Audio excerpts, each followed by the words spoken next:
റബിയുൽ അവൽ 12-ന് ലോകത്ത് മുസ്ലിമീങ്ങളൊക്കെ സന്തോഷിക്കുന്നു, പിശാചും വഹാബികളും മാത്രം ദുഃഖിക്കുന്നു. എന്ത് മൊയിലേരങ്ങള് എന്താ നിങ്ങൾ ഈ ഉമ്മത്തിനെ പഠിപ്പിക്കുന്നത്? എന്താണ് ഈ ആളുകളെ നിങ്ങൾ പഠിപ്പിക്കുന്നത്? വീണ്ടും വീണ്ടും വിശ്വാസ വൈകൃതം പേറിക്കൊണ്ട് അന്ധവിശ്വാസികളായി പോകുവാനുള്ള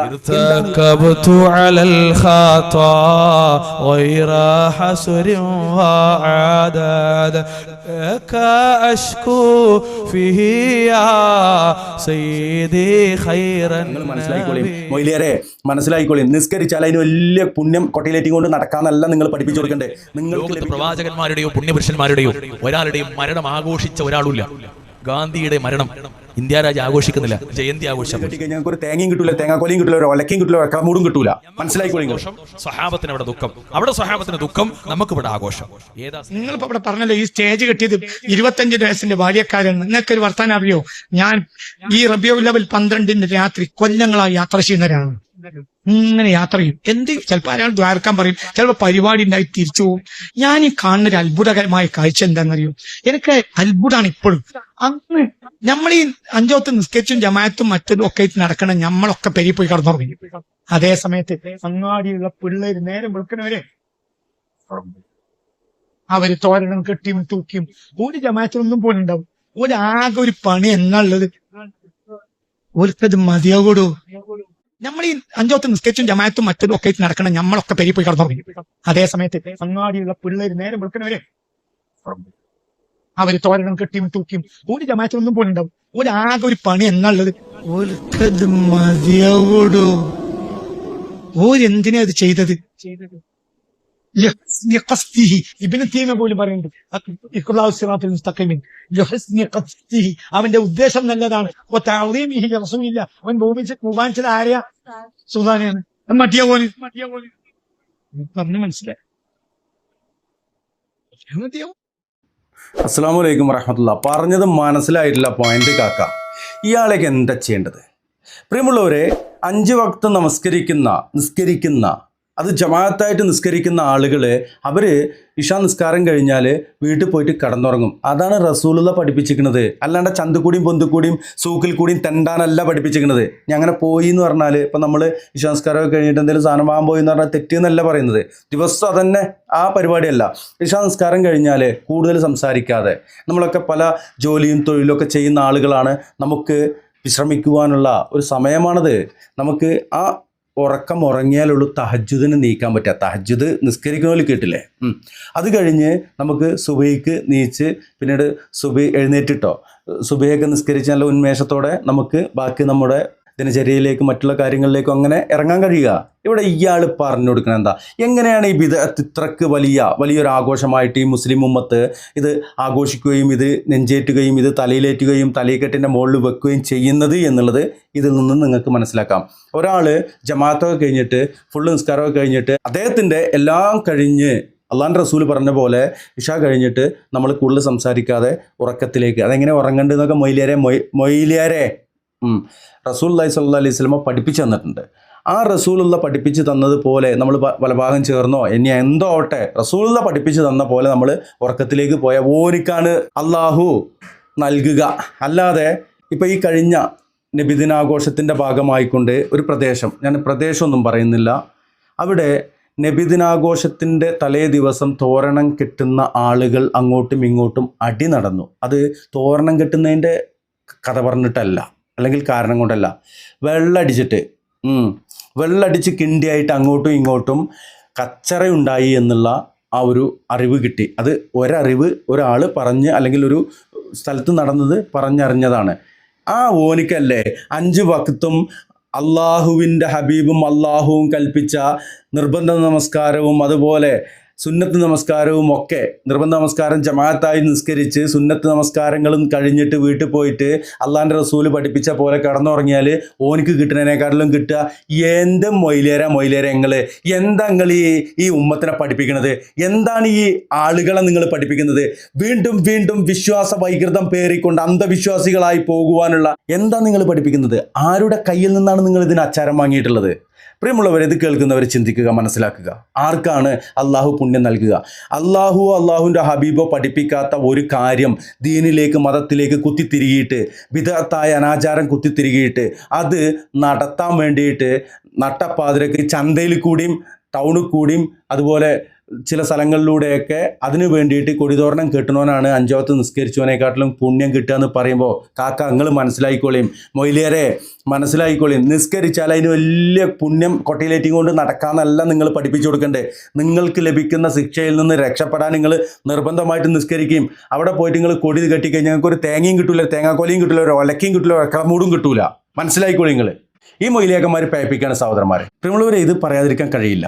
ആർക്കെങ്കിലും ബുദ്ധിമുട്ട് അനുഭവിക്കുന്നുണ്ടെങ്കിൽ ആരും ക്ഷമിക്കൊന്നും വേണ്ട, സഹിച്ചോളിൻ എന്ന് മാത്രം പറഞ്ഞുകൊണ്ട് നബിദിന സംബന്ധമായിക്കൊണ്ട് ചെറിയൊരു പ്രഭാഷണം ഇതിന് ബാക്കിൽ ചേർക്കുന്നുണ്ട്. കാണുക, മനസ്സിലാക്കുക. അള്ളാഹു സത്യമായിട്ട് മനസ്സിലാക്കുവാനും അതനുസരിച്ച് ജീവിക്കുവാനും അള്ളാഹുവിൻ്റെ സഹായം നമുക്ക് ഏവർക്കും ഉണ്ടാവട്ടെ. വീഡിയോയിലേക്ക്. എന്നിട്ട് അള്ളാഹുവിന്റെ തിരുദൂതര് പറഞ്ഞു പോവാ, മാലേ വലിദ്ദുന്യാ, ഞാനും ഈ ദുനിയാവുമായി എന്തൊരു ബന്ധമാണ് ഉമറേ, എനിക്ക് ദുനിയാവുമായി എന്ത് ബന്ധമാ? ലോകത്തിന്റെ നേതാവ് മുത്തൊളിമുത്ത് മുഹമ്മദ് മുസ്തഫ സ്വല്ലല്ലാഹു അലൈഹി വസല്ലമ പറഞ്ഞു പോണ വാക്ക, ഈ ദുനിയാവുമായി നബിക്ക് എന്ത് ബന്ധമാണ്? ഒരു മരത്തിന്റെ ചുവട്ടിൽ അല്പനേരം വിശ്രമിച്ചിട്ട് പിന്നീട് യാത്ര തുടർന്ന ഒരു വഴിയാത്രക്കാരനെ പോലെ മാത്രമാണ് ഞാൻ ഈ ലോകത്ത് സ്വല്ലല്ലാഹു അലൈഹി വസല്ലം. നോക്കിങ്ങൾ, അവർക്ക് അതുപോലും സഹിച്ചില്ല. അങ്ങനെ സഹിച്ച സഹാബ, ആ സഹാബത്തിന്റെ സ്നേഹത്തിന്റെ ഒരു വലിയ അവസ്ഥ എന്തറിയോ? റസൂലുള്ളാഹി അങ്ങോട്ട് വഫാത്തായി റബീഉൽ അവ്വൽ 12-ന്. നമ്മുടെ നാട്ടിൽ ചീരിനി കുടിച്ച, കുലാവി കുടിച്ച, മിഠായി തിന്ന, ബിസ്ക്കറ്റ് തിന്ന, ആഘോഷിച്ച, മുദ്രാവാക്യം വിളിച്ച റബീഉൽ അവ്വൽ 12-ന് ലോകത്തിന്റെ നേതാവ് ഹബീബ് സല്ലല്ലാഹു അലൈഹി വസല്ലം വഫാത്തായി. നമുക്ക് ഇവിടെ സന്തോഷം, സ്വഹാബത്തിന് ഇവിടെ ദുഃഖം. അവിടെ സ്വഹാബത്തിന് ദുഃഖം, നമുക്ക് ഇവിടെ ആഘോഷം. ഏതാ സ്നേഹോ? ഇവിടെ തീരുമാനിക്കും ഏതാ സ്നേഹം. എന്നിട്ടോ സ്വഹാബത്തിന്റെ മുന്നില് വല്ലാതെ സങ്കടപ്പെട്ടിട്ട് വാളോരി പിടിച്ചിട്ട് ഉമർ ഇബ്നുൽ ഖത്താബ് കൊന്നുകളയെന്ന് പറഞ്ഞു. കൊന്നുകളയും, മിണ്ടിയ കൊല്ലും, മരിച്ചു എന്ന് പറഞ്ഞ കൊല്ലും. നബി പോയത് തൂരി സീനാ മലയിലേക്ക് മൂസാ നബി ഏട് വാങ്ങാൻ പോയതുപോലെ, തൗറാത്ത് വാങ്ങാൻ പോയതുപോലെ പോയതാ. നീ വരും ഉൾക്കൊള്ളാനാകുന്നില്ല അദ്ദേഹത്തിന്. ഒന്നാമൻ അബൂബക്കർ കടന്നു വരേണ്ടി വന്നു. ഇന്നക മയ്യിത്തുൻ വ ഇന്നഹും മയ്യിത്തുൻ. വേറെ റിപ്പോർട്ടിൽ വേറെ ആയത്തുണ്ട്, ഓതേണ്ടി വന്നു. ഓതിയപ്പോൾ അദ്ദേഹം ബോധം കെട്ട് വീണു. വാളൂരി പിടിച്ച ഉമർ. ഏതാ ദിവസം? റബീഉൽ അവ്വൽ 12. നമ്മൾ വാളൂരി പിടിക്കണതിനാ? നബിദിന റാലിന്റെ മുമ്പിൽ ആഘോഷിക്കാൻ. അദ്ദേഹം വാളൂരി എന്താ? മരിച്ചു എന്ന് പറഞ്ഞാൽ കൊല്ലു എന്ന് പറയാം. വല്ലാത്ത രംഗം. ഈ ഉമർ ഇബ്നുൽ ഖത്താബിന്റെ ജീവിതത്തിൽ 2 തവണ നബി സല്ലല്ലാഹു അലൈഹി വസല്ലമയുടെ വിഷയത്തിൽ 2 തവണ വാളെടുത്ത്. 2 തവണ. ഒന്ന് നബിനെ കൊല്ലാൻ ഒട്ടകം മോഹിച്ചിട്ട്, ഖുറൈശികളുടെ ഒട്ടകം മോഹിച്ചിട്ട്, 100 ചുവന്ന ഒട്ടകം മോഹിച്ചിട്ട്, നോക്കി പ്രവാചകനെ കൊല്ലാൻ വേണ്ടി ഇറങ്ങി പുറപ്പെട്ട, വാളൂരി പുറപ്പെട്ട ഉമർ. ആ ഉമറിന് മാനസാന്തരം ഇസ്ലാമിലേക്ക് കടന്നു വന്നു. എന്ന് പറഞ്ഞിട്ട് സൂറത്ത് ത്വാഹയിലെ ആയത്തുകൾ അദ്ദേഹത്തിന്റെ ജീവിതത്തെ അങ്ങ് മാറ്റിമറിച്ചു. എന്നിട്ട് അദ്ദേഹം മുസ്ലിമായി.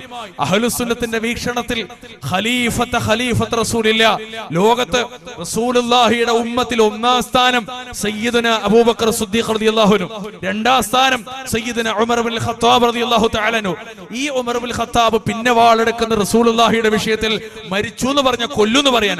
ഒരിക്കൽ കൊല്ലാൻ പോയ ആള് പിന്നെ പറയണതറിയോ? നബിയെങ്ങാനും മരിച്ചു എന്ന് പറഞ്ഞാൽ കോന്റെ തലയെ കൊല്ലും, ഓനെ കൊല്ലും. നിങ്ങൾ ആലോചിക്കണം, അത്ര മഹബത്ത്. അങ്ങനെ സങ്കടപ്പെട്ട ഉമർ കണ്ണിന്റെ മുന്നിൽ പാട കെട്ടിയെന്ന് സ്വഹാബ. ഞാൻ വായിച്ചു പോയതാ. നോക്കണേ, റസൂലുള്ള മദീനത്തേക്ക് വന്നു. മദീനത്ത് വന്നപ്പോ അവിടുത്തെ സർവ്വ ചരാചരങ്ങളുടെയും അന്തരംഗം പ്രകാശപൂരിതമായി. ഓർമ്മ ശരിയാണെങ്കിൽ സുനൻ ഇബ്നു മാജ 1333 നമ്പർ ഹദീസ്. എന്നിട്ട് റസൂലുള്ളാഹി വഫാത്തായപ്പോ മദീനത്തെ സർവ്വചരാചരങ്ങളുടെയും അന്തരംഗം കെട്ടുപോയി. മദീനത്തെ സർവ്വചരാചരങ്ങളുടെയും അകം കെട്ടുപോയ ദിവസം റബീഉൽ അവ്വൽ 12.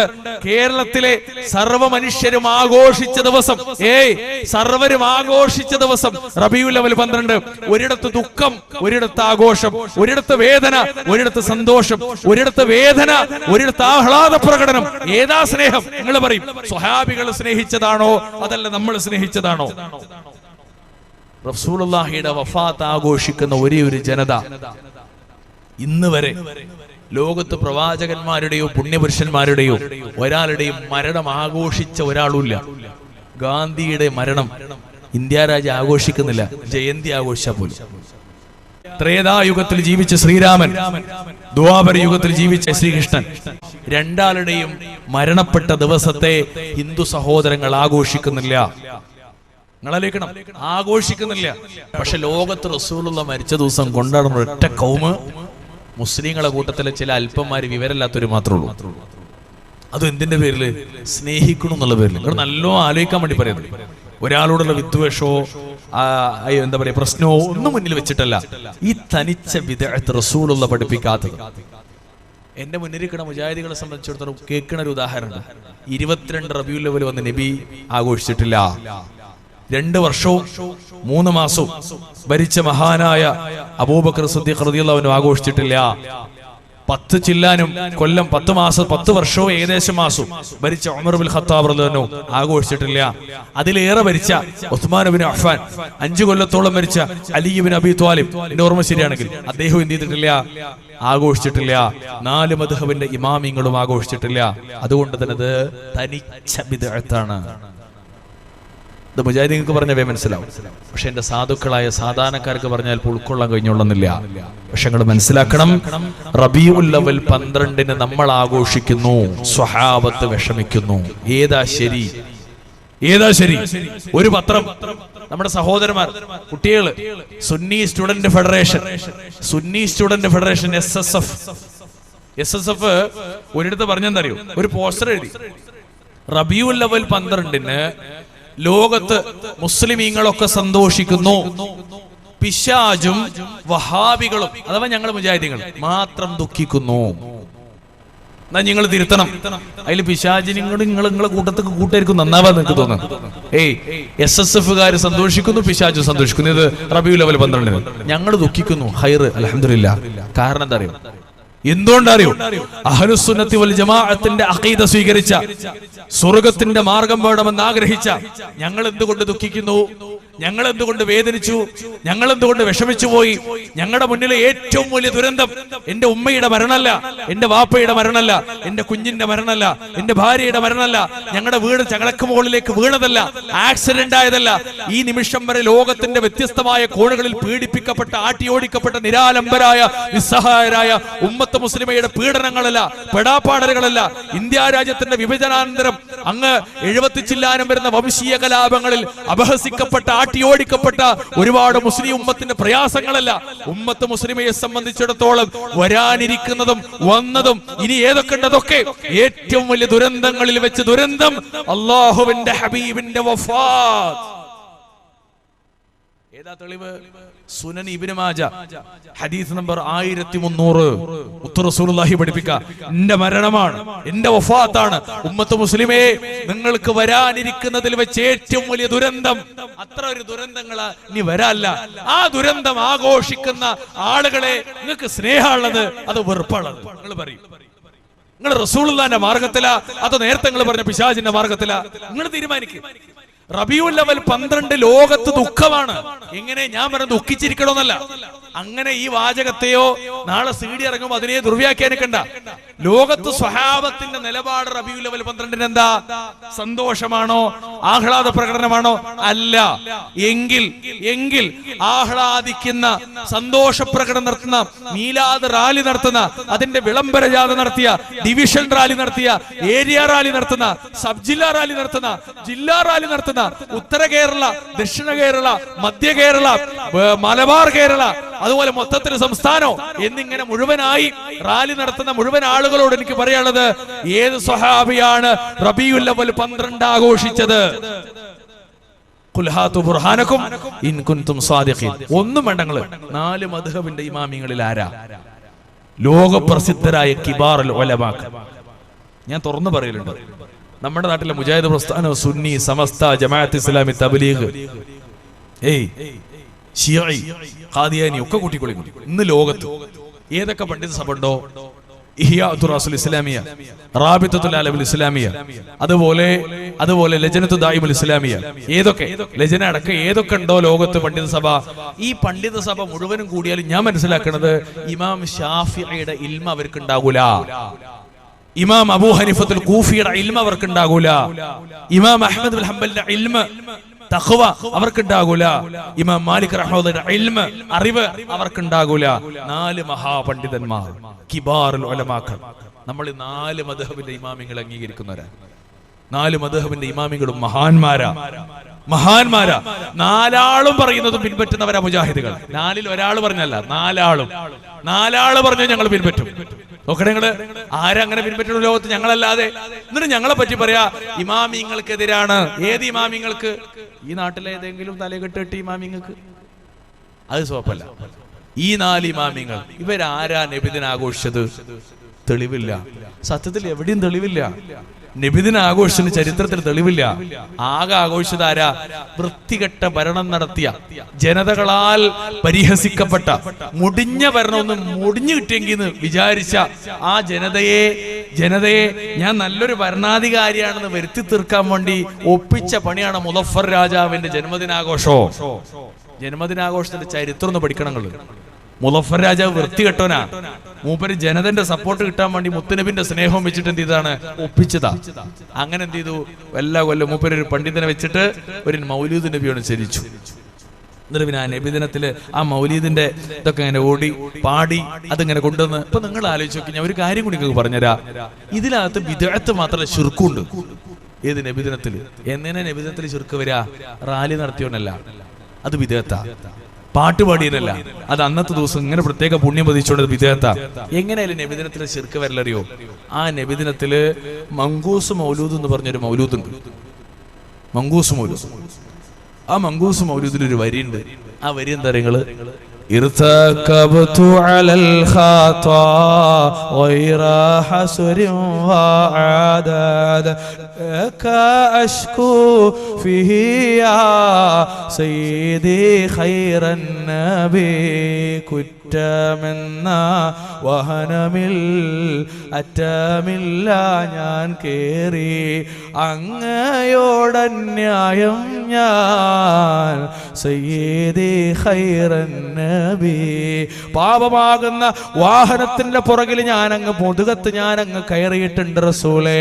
അതുകൊണ്ട് എന്റെ പാപങ്ങൾ മുഴുവൻ അങ്ങൊന്നിനോട് അഭയം തേടുന്നു റസൂലേ. അങ്ങൊന്നെന്റെ പാപങ്ങൾ മുഴുവനും പൊറുപ്പിച്ചു തരണേ റസൂലേ. യാ സയ്യിദി ഖൈറൻ നബി. ആ 4 വരിയിൽ ആ അവസാനം പറഞ്ഞ വരി മാത്രമാണ് സഹീഹായത്. ബാക്കി 3 ബിദ്അത്തും ശിർക്കുമാണ്. സയ്യിദി ഖൈറൻ നബി അത് കറക്റ്റാ.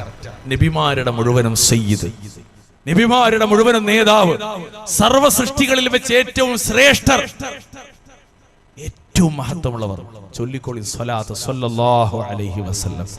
ആ ഹബീബിനെ സ്നേഹിക്കാത്തവൻ എന്ത് മുസ്ലിമാ? ആ ഹബീബിനോട് മഹബത്ത് വെക്കാത്തവൻ എന്ത് ദീനിനോട് സ്നേഹ? ഹബീബിനോട് മഹബത്തുള്ളവരായി മരിക്കാൻ അള്ളാഹു നമുക്കൊക്കെ തൗഫീഖ് നൽകാൻ അനുഗ്രഹിക്കുമാറാവട്ടെ.